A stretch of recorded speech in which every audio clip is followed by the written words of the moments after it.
మహాలక్ష్మి ప్లాన్తో నారాయణ కాళ్ళు పట్టుకుని క్షమాపణ అడిగి గాయత్రి మాధవ్కు పెళ్లి చేయమని అడిగిన తాయారు. అసలు ఇదంతా ఎలా జరిగిందనేది వీడియోని స్కిప్ చేయకుండా చివరి వరకు చూడండి. పొదరిల్లు రేపటి ఎపిసోడ్స్లో ఏం జరగబోతుందో ముందుగా తెలుసుకోవాలి అనుకుంటే వీడియోని లైక్ చేసి ఛానల్ని సబ్స్క్రైబ్ చేసుకుని పక్కనే ఉన్న బెల్ సింబల్లో ఆల్ పై క్లిక్ చేయండి. ఇలా చేయడం వల్ల మేము పెట్టే ప్రతి వీడియో నోటిఫికేషన్ రూపంలో ముందుగా చూడగలుగుతారు. మహాలక్ష్మి చక్రి ఒకటవ్వాలని మీరు కూడా కోరుకుంటే కామెంట్లో ఎస్ అని టైప్ చేయండి. మొత్తం మీద చూసుకున్నట్లయితే కనుక మహాలక్ష్మి ఎంతో ఆతృతగా అంటే ఎంతో సంతోషంగా పెద్దికి అటు గాయత్రికి పెళ్లి జరిగిపోతుందని ఎన్నో ఆశలతో గుడికి వస్తారు. కానీ మొదట ఫోన్ లిఫ్ట్ చేసిన గాయత్రి తర్వాత ఫోన్ లిఫ్ట్ చేయడం మానేస్తుంది. ఎందుకంటే అప్పటికే తాయారికి గాయత్రి మాధవుని పెళ్లి చేసుకోబోతున్నానన్న విషయం తెలియడం, తాయారు ఫోన్ పగలగొట్టడం రెండూ జరిగిపోయేసరికి ఇంకా తాయారిని ఎదిరించేస్తుంది గాయత్రి. నేను బావనే పెళ్లి చేసుకుంటాను, ఎవరు ఏం చేసుకున్నా సరే బావన తప్ప నేను ఎవరిని పెళ్లి చేసుకోను అని గాయత్రి తెగేసి చెప్పడంతో చెప్పే ప్రయత్నం చేస్తుంది కానీ తాయారు గాయత్రి వినే పరిస్థితిలో ఉండదు. ఇంకక్కడ మహాలక్ష్మి వాళ్ళు టెన్షన్ పడుతూ ఉంటారు. గాయత్రి బయలుదేరి చాలాసేపు అవుతుంది అని చెప్పింది, మరి ఇంకా రావడం లేదేంటి, ఇక్కడ పంతులు గారు టైం అయిపోతుంది అని హడావిడి చేస్తున్నారు. ఇంకెప్పుడు వస్తుంది గాయత్రి అని కన్నా, కేశవ, చక్రి హడావిడి పడుతూ ఉంటారు. నాకు మాత్రం ఏం తెలుసు, వస్తాను అని చెప్పింది. వాళ్ళమ్మ బయటికి వెళ్ళగానే రెడీ అయ్యి వచ్చేస్తాను అని చెప్పింది. ఎంత ఆలస్యం అవుతుందేంటో నాకు అర్థం కావట్లేదని కంగారు పడుతూ ఉండగానే ఫోన్ స్విచ్ ఆఫ్ రావడం, అక్కడికి వాళ్ళు వెళ్ళి గాయత్రిని నిలదీసేసరికి మా బావ మీద ఉన్న ప్రేమ చచ్చిపోయింది. నేను మా బావను పెళ్లి చేసుకోవాలని అనుకోవడం లేదు. నా మనసు మార్చుకుని నేను వేరే పెళ్లి చేసుకోవాలని అనుకుంటున్నాను. అయినా మా బావను పెళ్లి చేసుకుంటే ఏముంటుంది, ఆ తాపి పని చేసేవాడు ఇటుక సిమెంటు ఇవి తప్ప ఇంకేమీ ఉండదు కదా. నా ఫ్యూచర్ బాగుండాలంటే నేను దుబాయ్ వాడిని పెళ్లి చేసుకోవడమే మంచిది అని చెప్పి అక్కడ గాయత్రి బాధపడుతున్నాను అన్న విషయం బయట పెట్టకుండా తనకు ఇష్టం లేదన్నట్టే మాట్లాడేసరికి ఎప్పుడు కూడా ఎవరి మీద చేసుకొని మహాలక్ష్మి కోపం వచ్చి గాయత్రి చంప చెల్లుమనిపిస్తుంది. అసలు నీకు బుద్ధుండే మాట్లాడుతున్నావా, నువ్వేనా ఇలా మాట్లాడేది? ఈరోజు ఉదయమే వచ్చి మా బావ లేకపోతే నేను చనిపోతాను, మా బావే నా ప్రాణం, మా బావతో తప్ప ఎవరిని నేను పెళ్లి చేసుకోను అని చెప్పిన నువ్వేనా ఈ రకంగా మాట్లాడుతున్నావు? అసలు పెళ్ళంటే బొమ్మల పెళ్ళి అనుకుంటున్నావా? పెళ్లి చేసుకోవాలి అని నిర్ణయం తీసుకున్నాను, ఎవరినైనా ఎదిరించేస్తాను అని చెప్పిన నువ్వే ఈ రకంగా మాట్లాడుతుంటే నాకు నిజంగా ఆశ్చర్యం కలుగుతుంది. అయినా నిన్ను నమ్ముకుని పెద్దిని కూడా నేను ఒప్పించాను. పెద్ది వద్దు వద్దు అని ఎంత చెప్తున్నా కానీ నేనే పెద్దిని బలవంతంగా ఒప్పించి పెళ్లి వరకు తీసుకొచ్చాను. ఎన్నో ఆశలతో నువ్వు వస్తావని, తను నీ మెడలో తాళి కడదామని ఎంతో ఆశగా పెద్ది ఎదురు చూస్తున్నాడు. ఎంత మోసం చేస్తావని అస్సలు అనుకోలేదు గాయత్రి, చిచి అని అసహించుకుని అక్కడి నుంచి చక్రిని కేశవని తీసుకుని మహాలక్ష్మి వచ్చేస్తుంది. నన్ను క్షమించు పెద్ది, గాయత్రి మాటలు నమ్మి పెళ్లి చేస్తానని ఇంతవరకు తీసుకొచ్చాను, నన్ను క్షమించు పెద్ది అంటూ క్షమాపణ అడిగి ఇంటికి వచ్చిన తర్వాత ఇంకా చాలా బాధపడతాడు. అప్పటి వరకు గాయత్రిని పెళ్లి చేసుకోవాలన్న ఆశ లేదు, జరుగుద్దన్న ఆశ లేదు. ఎప్పుడైతే మహాలక్ష్మి పెళ్లి చేస్తాను అని మాటిచ్చిందో అప్పుడు తనకు ఆశ కలుగుతుంది. కానీ ఎన్నో ఆశలతో గాయత్రిని తన జీవితంలోకి ఆహ్వానిద్దామనుకున్న మాధవకు ఎంతో తీరని కష్టం ఎదురయ్యేసరికి బాధపడుతూ ఉంటాడు. అప్పుడే నారాయణ దగ్గరికి వచ్చి, ఏమైంది నాన్న, ఎందుకు ఏడుస్తున్నావురా పెద్దోడా అని చెప్పాను కానీ నీకు తెలియని బాధ నాన్న నాకు ఉన్నది అంటూ మాట్లాడేసరికి ఇంకా రారా నీకు మందిస్తాను అని నారాయణ కాస్త మాధవని తీసుకొచ్చి బలవంతంగానే తను తాగే బ్రాందీనైతే పట్టించేసేసరికి ఇంకా అలా బలవంతంగానే పట్టించడంతో ఇంకా ఆ మందు తాగడంతో తన మనసులో ఉన్న బాధ అంతా కూడా దుఃఖం రూపంలో వచ్చి ఏడుస్తూ ఉంటాడు. ఈలోపు కన్నా, కేశవ మహాలక్ష్మి అందరూ కూడా వస్తారు. అందరూ వచ్చేసరికి నేను గాయత్రిని ఎంతగానో ఇష్టపడ్డానురా, మీకు ఎప్పుడు ఏ కష్టం తగలకూడదనుకున్నాను, కానీ ఈరోజు మోసపోయానురా అని ఎంతగానో ఏడుస్తూ బాధపడేసరికి ఇంకా మహాలక్ష్మి కళ్ళల్లో కూడా నీళ్లు తిరిగేసరికి ఇంకా ముగ్గురిని పట్టుకుని ఏడుస్తూ ఉంటాడు ఇంకా మాధవ్. అయితే ఇంకా మాధవ్ని తీసుకెళ్ళి నలుగురు పడుకుంటారు. మహాలక్ష్మి ఆలోచనలో పడుతుంది, చాలా ఆలోచించి నిద్ర పట్టదు. సుమారు 12 గంటల సమయంలో గాయత్రి నుంచి మహాలక్ష్మికి ఫోన్ వస్తుంది.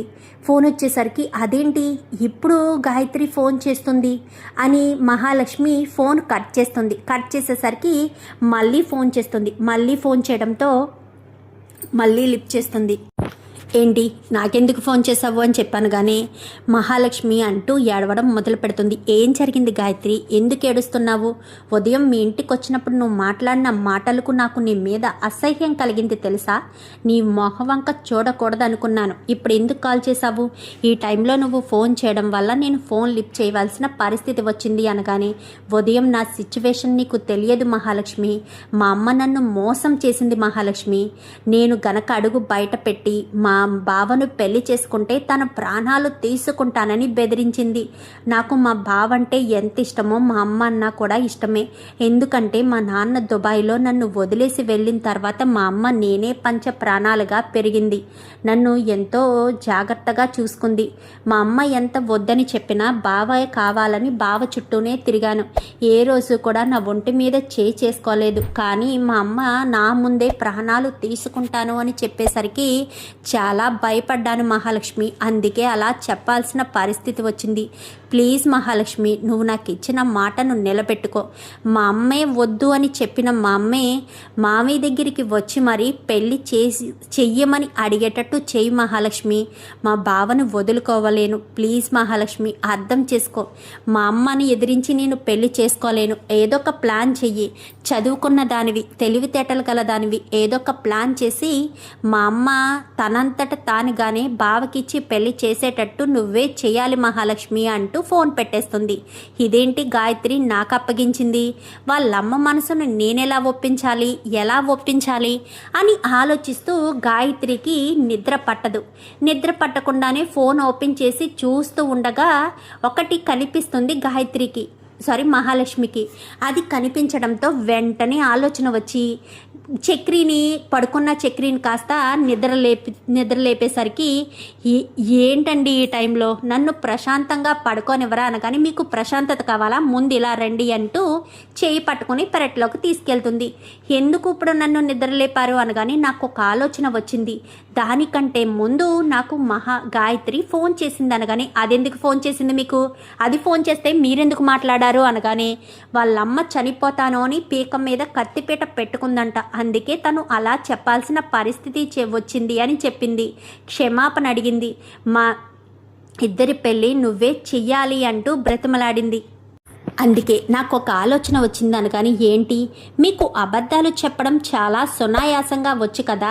ఇప్పుడు మనం ఈ పెళ్ళికి మనమే పెళ్ళి పెద్దలము, పెళ్ళికి చేయవలసిన పనులు కూడా మనవే అనగాని, ఏంటి నేనేం చేయాలి అనగానే, రేపు ఉదయం మీరు వేషం వేసుకుని బుడబుక్కల వాడిలా వేషం వేసుకుని మీ అత్త వాళ్ళ ఇంటికి వెళ్ళాలి. మీ అమ్మాయికి పెళ్లి చేయబోతున్నారా, జాతకం చూపించారా అని చెప్పి అడగాయి.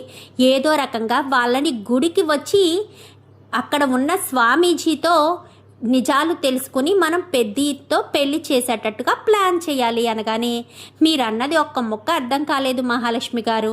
అసలే నిద్రమత్తులో ఉన్నాను కదా అందుకని అనేసరికి, సరే చెప్తాను వినండి అంటూ వివరంగా చెప్తుంది మహాలక్ష్మి. ఇంకా అదంతా విన్న తర్వాత ఒక్కసారిగా షాక్ అవుతాడు. ఏంటి ఇంత ప్లాన్ చేశారా ఒక్క నైట్లో అనగానే, అవును. ఫస్ట్ మీరు రేపు వెళ్ళి మీ అత్తయ్య మనసు మారేటట్టుగా గాయత్రిని తీసుకుని గుడికి వచ్చేటట్టుగా ప్లాన్ చేయండి. అక్కడ గుడిలో మరొక వేషంలో మీరు దర్శనమిచ్చి రక్త సంబంధికులైన అంటే మీ అత్త ఉంది కదా, మీ అత్తకు రక్త సంబంధికులు అంటే మీ నాన్న కొడుకునే కదా ఇచ్చి పెళ్లి చేయాలి, లేదంటే తల్లికి బిడ్డకి కూడా గండము అని చెప్పి మీరు ఒప్పించి వాళ్ళిద్దరికీ పెళ్లి చేయాలి అనగానే, ఏమో మహాలక్ష్మి గారు నాకు ఇదంతా జరుగుతుందా అని అనిపించట్లేదు అనగానే, ముందు మీరు నోరు మూస్తారా? ఎందుకు స్టార్టింగ్లోనే అపశకునం పలుకుతారు? నాకు అర్థం కావట్లేదు. ఉదయం పెళ్లి విషయంలో కూడా మీరు అలానే చేశారు. మీరు పెళ్లి జరుగుతుంది అని అనుకోండి చక్రి గారు, దయచేసి నా కోసమైనా అనుకోండి, పోనీ నా కోసం కాదు పెద్ది కోసం అనుకోండి అనగానే, సరే సరే ఏదో ఒకటి చేసి మనం పెళ్లి చేద్దాం ఓకేనా అనగానే, ఓకే అని చెప్పి ఇంకా వెళ్ళి పడుకోండి అనగానే ఇంకా వెళ్ళి పడుకుంటాడు. మరుసటి రోజు ఉదయాన్నే బుడబొక్కల వేషం వేయించి కారులోంచి దింపి వాళ్ళ ఇంటికి పంపిస్తాడు. పంపించినట్టు చెవులో ఒక బ్లూటూత్ పెట్టి మహాలక్ష్మి కూడా చెవులో బ్లూటూత్ పెట్టుకుని కారులో కూర్చుని ప్రాంప్టింగ్ ఇస్తూ ఉంటుంది. అక్కడ చెప్తూ ఉంటాడు, ఏంటి కూతురికి ఇన్ని సంవత్సరాలైనా పెళ్లి చెయ్యలేదా? చెయ్యలేవు, ఎందుకు చేస్తావు? నీకు ప్రాణగండం ఉంది కదా, నువ్వు బయట వాళ్ళకి ఎవరికైనా చేస్తే ప్రాణం పోతుందని చెప్పి ఇన్ని రోజులు ఆపుకుంటూ వచ్చాడు. వెళ్ళు స్వాముల వారిని కలుగు, మొత్తం విషయమంతా చెప్తారు అనేసరికి, ఏంటి స్వామి ఏంటి మీరనేది అనగానే, వెళ్ళు స్వామీజీ మీకోసమే ఎదురు చూస్తున్నారు, మమ్మల్ని ఆ శివయ్య పంపించాడు, అక్కడ స్వామీజీ మీకోసమే ఎదురు చూస్తారు, వెళ్ళండి స్వామి అని చెప్పనేసరికి సరే అని ఇంకా అప్పటికే గాయత్రికి మహాలక్ష్మి మెసేజ్ చేస్తుంది, మేము ప్లాన్ చేస్తున్నాము నువ్వు కూడా యాక్ట్ చెయ్యి అని చెప్పి. ఓకే అని పెట్టేసరికి సరే అని ఇంకెలాగనేసరికి, అమ్మ నాకు చాలా భయంగా ఉంది, నీకు ఏదైనా జరిగితే నేను తట్టుకోలేనే, నీకేం కాకూడదే అమ్మా అని చెప్పి కన్నీళ్లు పెట్టుకునేసరికి, నాకేమవుతుంది, నాకేం కాదు, పద పద ముందు అర్జెంటుగా మనం గుడికి వెళ్ళాలి, అక్కడ స్వామీజీ ఉన్నారంట, మళ్ళీ ఆ స్వామీజీ ఎటైనా వెళ్తే నీ జాతక విషయం తెలీదు అని. గబగబా ఇద్దరు రెడీ అయి వెళ్తారు. ఇంకా బుడబొక్కల వేషం వేశాడు కదా చక్రి, వెంటనే స్వామీజీ వేషంలోకి కారులోనే చేంజ్ అయిపోతాడు. చేంజ్ అయిపోయేసరికి పద పద అని వెంటనే కార్ని డ్రైవింగ్ వచ్చు కదా కేశవ్ కూడా, ఇంకా అక్కడికి వెళ్తారు. అక్కడికి వెళ్ళేసరికి అక్కడ ఒక చెట్టు కింద కూర్చుని ఉంటాడు. కూర్చునేసరికి ఆ స్వామీజీయే. ఆయన చాలా గొప్పగా చెప్తున్నారు, ఉన్నది ఉన్నట్టు చెప్తున్నారు. మా అమ్మాయి విషయంలో కూడా అలాగే జరిగిందని ఎవరో మాట్లాడుకుంటా, అంటే వీళ్ళంతటినీ కూడా మహాలక్ష్మి వాళ్ళే ప్లాన్ ప్రకారం సెట్ చేస్తారు. ఆ స్వామీజీ ఉన్నది ఉన్నట్టు చెప్తున్నారా? అవునండి, మా అమ్మాయికి ఒక సంబంధం చూసాము, ఆ సంబంధానికి ఇచ్చి పెళ్లి చేద్దామనుకున్న సమయంలో వాళ్ళు ఏం చెప్పారంటే, ఇలా చేయకూడదు అలా చెయ్యండి అని స్వామీజీ చెప్పారు. ఆయన చెప్పారన్నట్టుగానే నేను మార్చి చేశాము. చేసిన తర్వాత మా అమ్మాయి జీవితం బాగుపడింది. వేరే వాళ్ళు మూర్ఖత్వంగా ఆయన చెప్పడం ఏంటి, మేము మా అమ్మాయి జీవితాన్ని మేము చూసుకోవాలని చేసినందుకు వాళ్ళు చెప్పడంతో గండమన్న వాళ్ళు చనిపోయారు, పాపం మా అమ్మాయి కూడా చనిపోయింది. అందుకే నాకు భయం వేసిందండి. స్వామీజీ చాలా మహిమ గల వాళ్ళు అని వాళ్ళు అంటే ఒక ఇద్దరు మొగుడు పిల్లలు ఇద్దరు చెప్పుకుని వెళ్ళిపోతున్నట్టుగా వీళ్ళు తాయారుకి చెప్పినట్టుగా మొత్తం క్రియేట్ చేస్తుంది మహాలక్ష్మి. అవునా, పద పద పద వెళ్దామని అక్కడికి వెళ్తారు. వెళ్ళేసరికి చక్రి అన్న విషయం అర్థమవుతుంది మహాలక్ష్మికి, గాయత్రికి. చాటుగా ఉండి కేశవ వీళ్ళు వింటూ ఉంటారు. వింటూ ఉండేసరికి, రా మీకోసమే ఎదురు చూస్తున్నాను అన్నట్టు గంభీరంగా మాట్లాడతాడు చక్రి. మా కోసం మీరెదురు చూడడం ఏంటి? ఆ శివుడు మాకు ఆజ్ఞ పంపించాడు, వాళ్ళు వస్తారు, వాళ్ళకి సరైన మార్గం చూపించు అని చెప్పి మాకు ఆదేశాన్ని పంపించాడు ఆ శివయ్య. అందుకే మేము మీకోసమే ఎదురు చూస్తున్నాము. ఏంటి ఏదో దూరప కొండలు నునుపు అన్నట్టుగా వేరే వాళ్ళ సంబంధం చూసి నీ కూతురి జీవితాన్ని నిలబెట్టాలనుకుంటున్నావా? నిలబెట్టు. నీ కూతురి జీవితాన్ని నిలబెడితే నీ ఆయుష్ గాల్లో కలిసిపోవడం ఖాయం అని చెప్పనేసరికి ఒక్కసారిగా షాక్ అయిపోతుంది తాయారైతే. ఏంటి నా ఆయుష్ గాల్లో కలిసిపోతుందా? నేనేం చేశాను? నా ఆయుష్ ఎందుకు గాల్లో కలిసిపోతుంది? ఎందుకు కలవదు? నీ ఆయుషే గాల్లో కలుస్తుంది. ఎందుకంటే నువ్వు నీ రక్త సంబంధికులకు తప్ప మీ అమ్మాయిని ఎవ్వరికిచ్చినా నీ రక్తం భూమిలో కలిసిపోవలసిందే అన్నట్టు చెప్పేసరికి ఒక్కసారిగా గుండె పట్టుకుంటుంది తాయారు. ఏంటి నా రక్తమా? అంటే నేను చనిపోతానా అనగానే, ఇందులో ఎలాంటి మార్పు లేదు, ఖచ్చితంగా చనిపోతావు అన్నట్టు మాట్లాడేసరికి అసలే తాయారుకి తన ప్రాణమన్నా చాలా తీపి. సో అందుకని భయపడిపోతూ ఉంటుంది. ఇప్పుడు నేనేం చేయాలి? చెప్పాను కదా, నీ రక్త సంబంధికులకి మాత్రమే ఇచ్చి నీ కూతురి జీవితాన్ని ముడిపెట్టు, లేదంటే నీ ప్రాణం గాల్లో శివలో ఐక్యమైపోవడం తప్ప వేరే మార్గమే లేదు అంటూ చెప్పడంతో ఒక్కసారిగా తాయారు షాక్ అయిపోతుంది. అమ్మయ్య, ఇప్పుడు ఈ దెబ్బతో అమ్మ ఖచ్చితంగా బావకిచ్చే నా పెళ్ళి చేస్తుంది అని చెప్పి గాయత్రి లోపల చాలా సంతోషపడుతుంది. ఇప్పుడు నేను ఏం చేయాలి? వెళ్ళి నీ రక్త సంబంధికుడు ఎవరున్నారో వాళ్ళ కాళ్ళ మీద పడైనా సరే పెళ్ళి చెయ్యమని అడుగు అంటూ చెప్పడంతో సరే స్వామి ఇప్పుడే వెళ్తాను స్వామి అని గబగబా అక్కడి నుంచి రావే రా అని చెప్పి ఇంటికి వెళ్ళిన తర్వాత గాయత్రి నువ్వు ఇక్కడే ఉండు అని చెప్పాను. కానీ ఎక్కడికి వెళ్తున్నావమ్మా అనగాని ఇప్పుడే వస్తానే అనగానే ఇప్పుడు మా అన్నయ్య నా మొహం చూసినా ఒప్పుకోడేమో, గాయత్రిని తీసుకుని వెళ్తే మంచిది, రావే నువ్వు వద్దు కానీ అని చెప్పనేసరికి అదేంటమ్మా నువ్వే వెళ్తాను అని చెప్పావు కదా అంటూ గాయత్రి అనగానే లేదు నువ్వు రా అని గాయత్రిని తీసుకుని తాయారు బయలుదేరుతుంది. అప్పటికి ఇంటి దగ్గర మొత్తం ప్రిపేర్ చేసి ఉంచుతారు. ఇప్పుడు మీ చెల్లి ఇక్కడికి వస్తుంది, మీ కాళ్ళు పట్టుకుని బ్రతిమాలుతుంది, ముందు మీరు ఒప్పుకోకండి తర్వాత ఒప్పుకోండి అని చెప్పి మహాలక్ష్మి స్క్రిప్ట్ మొత్తం రెడీ చేసి నారాయణకి చెప్తుంది. నారాయణ అయితే కూర్చుని చాలా హుందాగా బీడీ కాల్చుకుంటూ పాటలు వింటూ చాలా దర్జాగా కూర్చుని ఉంటాడు.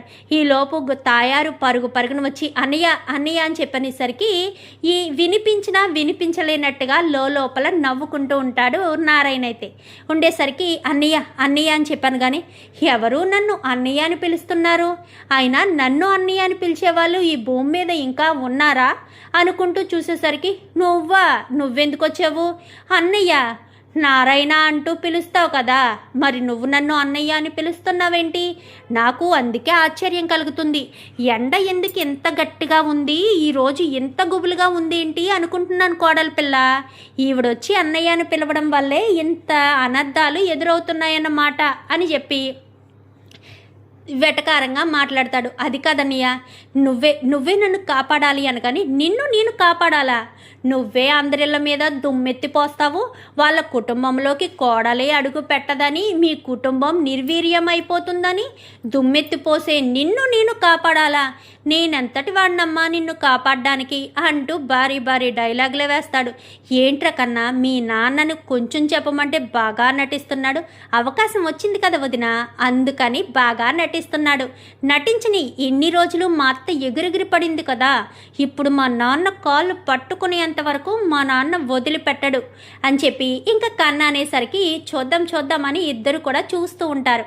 ఈలోపు అందరూ కూడా వస్తారు. నువ్వేంటత్తా ఇలా వచ్చావు అని మాధవ్ అడుగుతాడు. రే మాధవ, నువ్వు గాయత్రిని పెళ్లి చేసుకోవాలరా అనగానే ఒక్కసారిగా మాధవ్కి షాక్ అయినట్టు అవుతుంది. ఏంటత్త ఏం మాట్లాడుతున్నావు? నేను గాయత్రిని పెళ్లి చేసుకోవడం ఏంటి? గాయత్రికి ఎవరో దుబాయ్ సంబంధం చూసావు కదత్త, వాళ్ళకి ఇచ్చి పెళ్లి చేస్తాను అని చెప్పావు కదా, మరి నన్ను చేసుకోమంటున్నావేంటి అంటూ మాధవ్ అడిగేసరికి లేదురా దుబాయ్ సంబంధం ఏంటి, చెత్త సంబంధం ఏంటి, అయినా అన్నయ్య కొడుకు నువ్వు ఉండగా దుబాయ్ సంబంధం ఎందుకురా దానికి?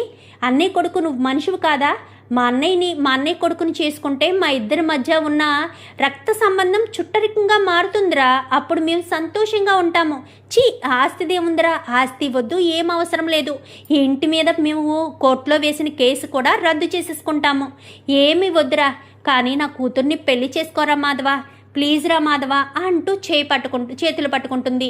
ఏంటి చేతులు పట్టుకుని బ్రతిమాలితే ఒప్పేసుకుంటామా? నువ్వు ఒప్పుకోవద్దురా పెద్దోడా, అస్సలు ఒప్పుకోవద్దు.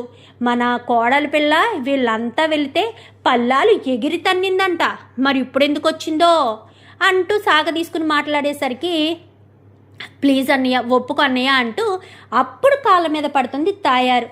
కాళ్ళ మీద పడేసరికి మహాలక్ష్మి వంక చూసేసరికి వదిలేసేయండి, ఇంకింతకు మించి బెట్టు చెయ్యొద్దు, ఒప్పేసుకోండి అనగానే అమ్మ తాయారు లేమ్మా అని చెప్పనగానే ప్లీజ్ అన్నయ్య వాళ్ళిద్దరి పెళ్ళి చేద్దాము, మరి మీ ఆయన పురుషోత్తము అలాగే ఆ మెడ తిరగనోడు ఉన్నాడు కదా, మరి వాళ్ళు ఒప్పుకుంటారా?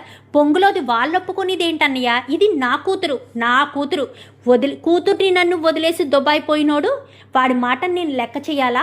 ఎవ్వరి మాట లెక్క చేయక్కలేదు, నా కూతురు పెళ్ళి నేను చేస్తాను. ఇప్పుడే పంతులు గారిని పిలిపించి మీ ఇద్దరి పెళ్ళికి ముహూర్తాలు పెట్టిస్తాను అనేసరికి పంతులు గారిని అనగానే వెంటనే ఫోన్ చేసి పిలిపించమంటావా అత్త అని చెప్పి కేశవ్ అంటాడు. నువ్వెందుకు పిలిపిస్తావు కేశవ, నువ్వు సైలెంట్గా ఉండు, పెళ్లి కూతురు వాళ్ళే పిలిపించుకోవాలి అనగానే అవును నిజమే, మహాలక్ష్మి చెప్పింది నిజమే, నేనే పిలుస్తానని వెంటనే పంతులకు ఫోన్ చేసి మా అన్నయ్య వాళ్ళ ఇంటికి రమ్మనగానే పంతులు వచ్చేస్తాడు. పంతులు గారు వీళ్ళిద్దరి జాతకాలు చూసి మంచి పెళ్లి ముహూర్తం పెట్టండి అని చెప్పనేసరికి ఇంకా వీళ్ళిద్దరి జాతకాలు చూసి చాలా చక్కగా కలిసిన జాతకాలు, వీళ్ళిద్దరి జాతకాల వల్ల ఎన్నో ఇబ్బందులు కూడా తొలగిపోతాయి అని చెప్పి పంతులు గారు అయితే ఎల్లుండే మంచి ముహూర్తం ఉందనగానే ఎల్లుండేనా ఆ ముహూర్తాన్ని ఖాయించేసేయండి అని చెప్పి ఇంకా అన్నయ్య పెళ్ళి నువ్వు చేస్తావా మేం చేయమా అనగా అనేసరికి ఆడపిల్ల వాళ్ళ ఇంటి కాదు కదా, పెళ్లి కొడుకు వాళ్ళ ఇంటి దగ్గరే కదా పెళ్ళి, ఏరా పెద్దోడా మనమే చేద్దామా అనగానే మనమే చేద్దాము నాన్న అని చెప్పనేసరికి అయితే మీరు పలానా టైంకి వచ్చేసేయండి, మరి మీ ఆయన అని చెప్పాను కానీ మా ఆయన సంగతి నేను చూసుకుంటాను అని చెప్పాను కదన్నయ్య, నువ్వు దాని గురించి ఏమీ ఆలోచించొద్దు, ఒరే మాధవ ఇలా రారా అని చెప్పి అమ్మ గాయత్రి ఇలా రా అని వాళ్ళిద్దరి చేతులు దగ్గరికి కలిపి మీ ఇద్దరికి పెళ్ళి జరిగినట్టే అని ఇద్దరి చేతుల్ని జత చేస్తుంది. జత చేసేసరికి రావే వెళ్దాము అని చెప్పి గాయత్రిని తీసుకుని వెళ్ళేసరికి వెనక్కి తిరగడంతో గాయత్రి నమస్కారం చేస్తుంది మహాలక్ష్మికి. అయితే నువ్వు ఇంకా అవేం ఆలోచించొద్దు వెళ్ళు అన్నట్టు మహాలక్ష్మి నవ్వుతూ ఉండేసరికి అందరూ వెళ్ళిపోయిన తర్వాత క్లాప్స్ కొట్టుకుంటారు. క్లాప్స్ కొట్టుకునేసరికి ఏంట్రా ఏమైందిరా అనగానే ఏమైందా చూసావా అన్నయ్య, అత్తే వచ్చి కాళ్ళు పట్టుకుని మరి ఎలా బ్రతిమలాడిందో పెళ్ళి చేసుకోమని అనగాని ఏం చేశారా అనగాని ఏదో చేశాంలే చక్రి గారు రండి అనేసరికి చక్రి స్వామీజీ వేషంలో వచ్చి వెళ్ళండి బట్టలు మార్చుకున్నాను కానీ వీడేంటి ఇలా ఉన్నాడు అనగానే ఇదో పెద్ద కథలే పెద్ది, నువ్వు బాధపడుతున్నావు కదా, నీ బాధని నేను చూడలేను, అందుకే గాయత్రికి నీకు పెళ్లి చేసేస్తున్నాము, నువ్వు ఇంకేమీ ఆలోచించకు పెద్ది, మేము చూసుకుంటాము అని చెప్తున్నాం కదా, గాయత్రికి నీకు పెళ్లి జరిగిపోయినట్టే అని చెప్పనగానే ఇంక ఇంటికి వెళ్ళాక పురుషోత్తంతో పెద్ద గొడవే జరుగుతుంది. మమ్మల్ని వదిలేసి దుబాయ్ వెళ్ళిపోయినోడికి నా కూతురు జీవితం గురించి నేను చూసుకోవాలి, ఎందుకంటే ఇక్కడ స్వామీజీ నీకు గండం నీ కూతురికి గండం అన్న విషయం మూడో కంటికి తెలియకూడదు, అంటే మీ ఇద్దరికి తప్ప మూడో వ్యక్తికి తెలియకూడదు, తెలిస్తే వెంటనే నువ్వు రక్తం కక్కుకుని చనిపోతావు అని భయపెట్టేస్తాడు చక్రి. సో అందుకని పురుషోత్తానికి కూడా మాట చెప్పదు తాయారు. చెప్పకుండానే పెళ్లి చేయాలనుకుంటున్నాను, నా కూతురు పెళ్లి నా ఇష్టం, మీ నిర్ణయం ఏముంది, వదిలేసి దుబాయ్ పోయినోడివి దుబాయ్ పో, నేనే నా కూతురు పెళ్లి జరిపించగలను, నా కూతుర్ని ఏడిపించి నేనెందుకు ప్రశాంతంగా ఉంటాను, ఒక్కగానొక్క కూతురు తనకు నచ్చిన వాడిని ఇచ్చి చేయకుండా నీకు నచ్చిన వాడిని ఇచ్చి పెళ్లి చేయాలా ఏంటి, దుబాయ్ నుంచి ఎవరినో తీసుకొచ్చి పెళ్లి చేయమంటే చేసేస్తామా, నా కూతుర్ని వదిలి నేను ఉండలేను, మా అన్నయ్య కొడుక్కిచ్చుకుంటే ఇక్కడే ఉంటాడు కాబట్టి చూసుకుంటారు, అయినా మా అన్నయ్య కుటుంబంలో వాళ్ళంతా కూడా చాలా మంచి వాళ్ళు, మేము ఆస్తి తగాదాలు కూడా ఏమీ పెట్టుకోదలుచుకోలేదు అనేసరికి ఏంటి బావా ఇది ఎలా మారిపోయింది అనగానే అదే నాకు అర్థం కావట్లేదు, సరే చెల్లెల మాట ఎందుకు కాదనాలి, నచ్చినట్టే చెయ్యనేసరికి వాళ్ళ గురించి వద్దు అని అనుకున్న ముందు నుంచి ఇదే ఎలా మాట్లాడుతుంటే నేనేం చేయాలి అని ఇంకా పురుషోత్తం కాస్త అంటాడు. అనేసరికి సర్లే అని ఇంక ఏం మాట్లాడినా ఇంకా అనవసరం అని చెప్పి సైలెంట్ అయిపోతారు. సైలెంట్ అయిపోయేసరికి ఇంకా తాయారు చాలా సంతోషంగానే అప్పటి వరకు ఏదో బెంగగా చాలా సంతోషంగా అయితే ఇక్కడికి తెగ తిరుగుతూ ఇంకా చాలా సంబరంగా పెళ్లి చేయాలి అని అనుకుంటుంది. ఇంకిక్కడ నారాయణ కూడా భూమి మీద కాళ్ళు నిలబడవు, చాలా సంబరపడిపోతాడు, ఎందుకంటే కొడుకు పెళ్లి జరగబోతుంది, ఇంట్లో వాళ్ళందరికీ కూడా పెద్ది అంటే ఇష్టం, అదే మాధవ్ అంటే ఇష్టం, పైగా మాధవ చిన్నప్పటి నుంచి కూడా ఎంతో బాధ్యతగా ఉన్నాడు, నారాయణ భార్య చనిపోయింది చంపేశాడు అని నిందపడ్డా మాధవ మాత్రం అనుమానించలేదు, ఎందుకంటే తన తల్లి పట్ల నారాయణ ఎలా ఉంటాడో మాధవ్కు తెలుసు, ఇంట్లో వాళ్ళు నిందలు వేసినా అది నిజం కాదురా అని తమ్ముళ్ళకు చెప్తూ తండ్రి మీద గౌరవంతోటే ఉండాలి అన్న ఉద్దేశంతో ఎప్పటికప్పుడు అటు తండ్రిని చూసుకుంటూ ఇటు ముగ్గురు పిల్లల్ని కూడా సొంత కొడుకుల్లా చూసుకుంటూ ఎంతో సంతోషంగా ఉన్న మాధవ జీవితంలోకి గాయత్రి వస్తుంది. తను ఇష్టపడిన గాయత్రి తన జీవితంలోకి వస్తే తను చాలా సంతోషంగా ఉంటాడు అన్న ఉద్దేశంతోనే నారాయణ అయితే ఎంతో ఆశ పెంచుకుని ఎంతో సంతోషంగా అయితే ఉంటాడు. ఇంకా మహాలక్ష్మి అయితే వాళ్ళిద్దరికీ పెళ్లి చేస్తాను అని మాట ఇచ్చింది కాబట్టి ఇచ్చిన మాట ప్రకారం నిలబెట్టుకోవాలి అన్న ఒకే ఒక్క కారణం చేత పెళ్లి చేస్తున్నాను అని సంతోషంగా, చాలా థ్యాంక్స్ చక్రి గారు, నేను చెప్పిన వెంటనే మీరు వెనక ముందు ఆలోచించకుండా నాకు సహాయం చేశారు అని చెప్పేసేసరికి చాలా సంతోషంగా అయితే ఉంటారు. చూద్దాం మరి రాబోయే ఎపిసోడ్స్లో ఇలాగే జరగాలని మీరు కూడా కోరుకుంటే వీడియో నచ్చితే లైక్ చేసి ఛానల్ని సబ్స్క్రైబ్ చేసుకుని పక్కనే ఉన్న బెల్ సింబల్లో ఆల్ పై క్లిక్ చేయండి. ఇలా చేయడం వల్ల మేము పెట్టే ప్రతి వీడియో నోటిఫికేషన్ రూపంలో ముందుగా చూడగలుగుతారు.